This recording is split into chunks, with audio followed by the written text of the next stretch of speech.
दोस्तों, इस कथा के अनुसार जब पंचवटी में श्री राम को अपने पिता महाराज दशरथ की मृत्यु का समाचार मिला, तब वे माता सीता और लक्ष्मण सहित उनके श्राद्ध कर्म हेतु पवित्र नगरी गया पहुँचे। वहां पहुंचकर श्री राम ने विधिवत पूजा की और फिर श्राद्ध का सामान जुटाने हेतु लक्ष्मण के साथ नगर को चले गए।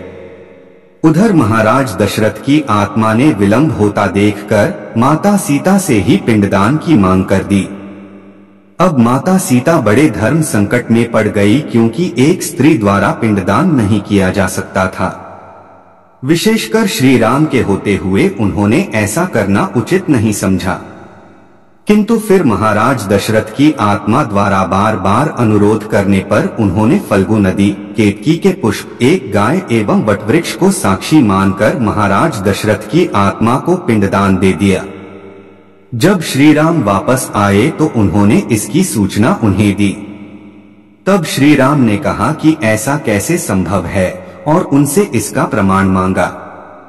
इस पर माता सीता ने फल्गु नदी, केतकी, गौ एवं वटवृक्ष को सत्य बताने को कहा, किंतु फल्गु, केतकी और गौ ने इसके लिए मना कर दिया।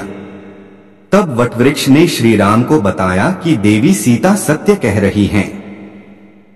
फिर सीता माता ने महाराज दशरथ की आत्मा का आह्वान किया, जिन्होंने स्वयं आकर श्री राम और लक्ष्मण को माता सीता के सत्य वचन की पुष्टि की। ये सुनकर श्री राम और लक्ष्मण ने उनकी भूरी भूरी प्रशंसा की। किंतु माता सीता फल्गु, केतकी एवं गौ के असत्य वचन से बहुत क्रोधित हुई और उन्होंने तीनों को श्राप दे दिया। फल्गु नदी को उन्होंने सूख जाने का श्राप दिया। उसके क्षमा याचना करने पर उन्होंने कहा कि केवल वर्षा ऋतु में उस नदी में जल रहेगा, अन्य समय नहीं। केतकी को उन्होंने पूजा में त्याज्य होने का श्राप दिया। उसके क्षमा याचना करने पर माता सीता ने कहा कि अन्य देवताओं की पूजा में तो उन्हें चढ़ाया जाएगा, किंतु भगवान शंकर की पूजा में वो वर्जित होगा। केतकी को भगवान शंकर की पूजा में न चढ़ाने की एक और कथा भी है, जिसे आप यहाँ पढ़ सकते हैं।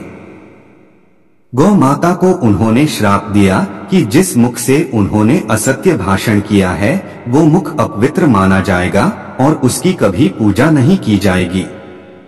उनके क्षमा याचना करने पर उन्होंने कहा कि ऐसा होने पर भी गौ माता का जो महत्व है वो और भी बढ़ जाएगा।